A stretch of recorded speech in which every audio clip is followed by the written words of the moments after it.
This is Ian Bailey with Ian on Therapy.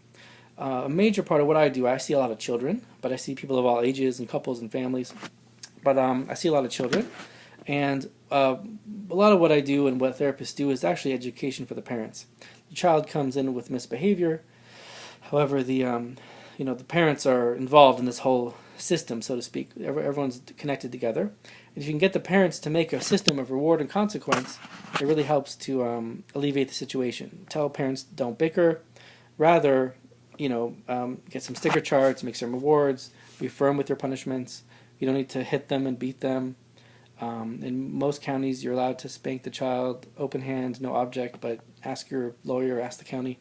But it's not necessary. Physical is not usually necessary.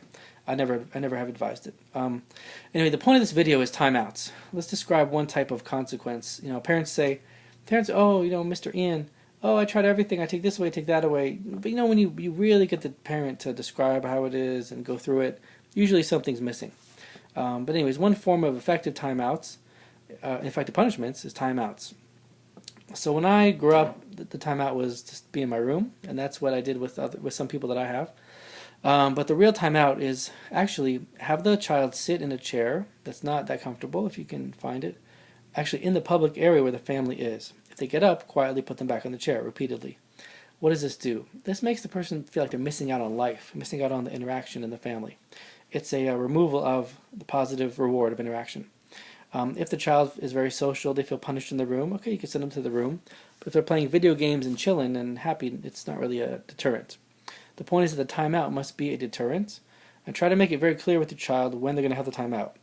I just went the other day to a children's museum here, and then you see parents just struggling and yelling at their kids. You don't need to just constantly yell and feel exasperated. Make a plan beforehand, read a book on parenting, use timeouts. There's something called 1, 2, 3 magic. Check that out. You give the child 3 chances, automatic timeout. Running in the street or something bad is an automatic timeout. If you give a timeout in the morning, if you give 1 strike in the morning or 2, it doesn't carry over to the evening. 1, 2, 3 strikes, you're out. Check that out. But the point is that don't just walk around like a zombie, exasperated. Try to think of a system and follow through with it. That's a big thing. I'll end off with that.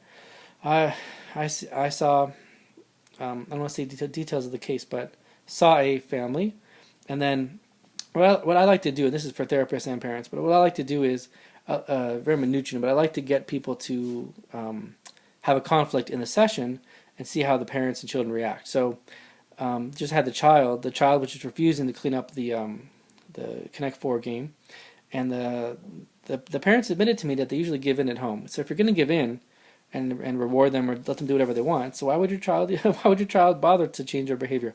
You have to keep being insistent that they clean up, they will get a punishment, and follow through. If you follow through for a while, the crying goes down, the rebelliousness goes down, and then after a while they listen. It takes time. Terrible twos, I think 3 and 4 is some of the hardest ages until they really get more domesticated at 5 and 6. So anyway, that's Ian Bailey with Ian on Therapy, timeouts, and making a game plan for the kids.